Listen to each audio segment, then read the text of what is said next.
आदरणीय नेता गिरिराज जी, 3 मिनिस्ट्री रहे, वो तीनों मिनिस्ट्री में वो लड्डू टाटा फिश, एक भी काम बिहार में नहीं आज तक।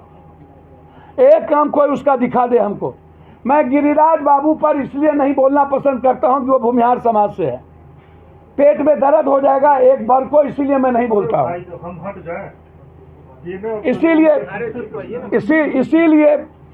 इसीलिए मैं नहीं बोलता हूं। गिरिराज दादा यदि दूसरे जात से होते, हम लोग के जात से, तब मैं उन्हें बताता दुनिया क्या है।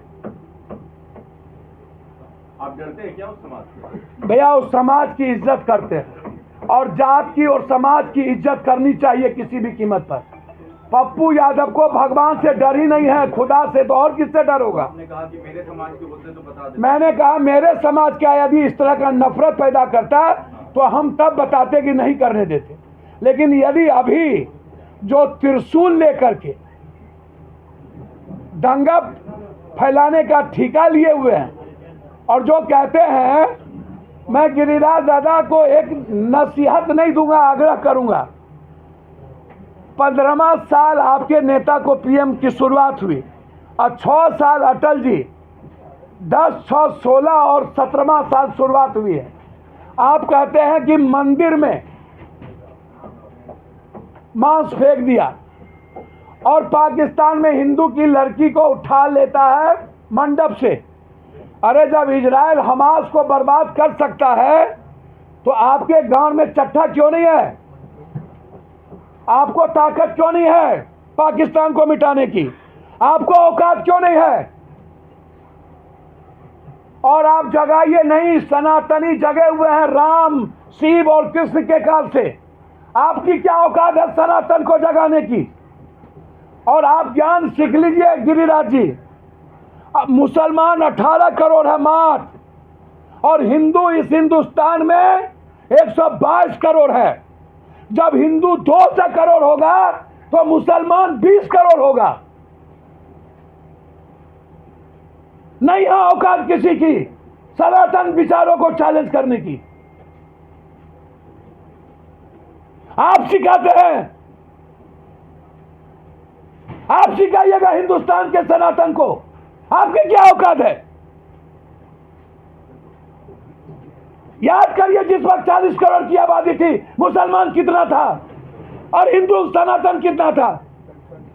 आप पप्पू यादव को जगाइएगा, और जगाने के लिए आप जाइएगा मुसलमान के घर में, आप वहां जगाने जाइएगा। अरे जाइए ना, पाकिस्तान को मिटाइए ना। औकात है तो दाऊद इब्राहिम को लाके फांसी दीजिए ना। क्यों चर्चा नहीं है? बहराइच में भी दंगा हो गया है, वहां भी माहौल खराब।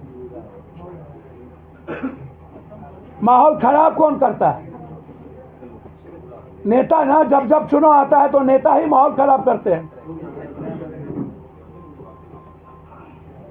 जब जब चुनाव आते हैं तो नेता खराब करते हैं। और ऐसे एरे घेरे बहुत आए गए, बहुत माहौल खराब करने आए सीमांचल को।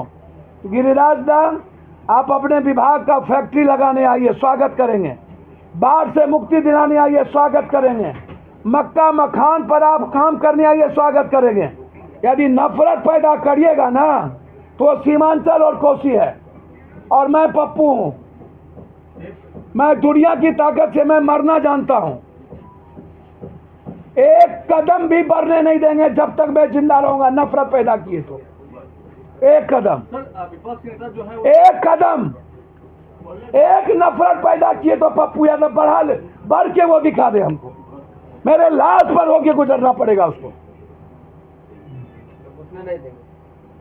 नफरत पैदा करेगा तो एक कदम निकलने नहीं देंगे। लड़ाई होगा पप्पू यादव। लाश पर बैठेंगे, सोएंगे। जिसको गुजरना होगा मेरे मौत पर गुजरेगा। लड़ाई किस बात की? डेमोक्रेसी में कोई लड़ाई नहीं।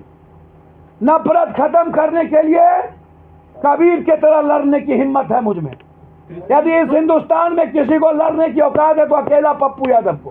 लेके बढ़ रहे हैं, ट्वीट कर रहे हैं, कह रहे हैं कि जहरीली शराब से जो लोग मर रहे हैं आपस में मिल के आए हैं। आपको लगता है कि उनकी जो यात्रा भी होती कारगर हो रही है? किनकी यात्रा? विपक्ष के नेता। भैया उनकी यात्रा नीचे से कारगर हो रही है। वो कौन क्रांति करते हैं? कभी गया से निकले साइकिल से गिर गए, एक बार निकले तो कहीं गिर गए। झुमका गिरा ले बरेली के बाजार में, आप उनसे पूछिए कौन यात्रा करते हैं और कहाँ जाते हैं। लोकतंत्र में मजबूत विपक्ष जरूरी है ना। भैया लोकतंत्र में मजबूत विपक्ष जोड़िए तो जनता तय करेगी कि हम ही तय करेंगे? जनता जैसा खाइएगा, रोपिएगा बबूल, खाइएगा खजूर। मैं इतना जानता हूं, किसी जाति को गाली देने हम की इजाज़त किसी को नहीं देंगे, किसी जाति के खिलाफ बोलने की इजाज़त किसी को नहीं देंगे, किसी धर्म और मजहब के खिलाफ नफरत पैदा करने की इजाज़त कोसी सीमांचल में हम किसी को नहीं देंगे। आपने चुरचुर भोग देगा, अरे तो आपका जात है, चुरचुर भोग देगा। सर वो तो हिंदू के स्वाभिमान आप ठेका ले लिए हैं तो भोगवा दीजिएगा।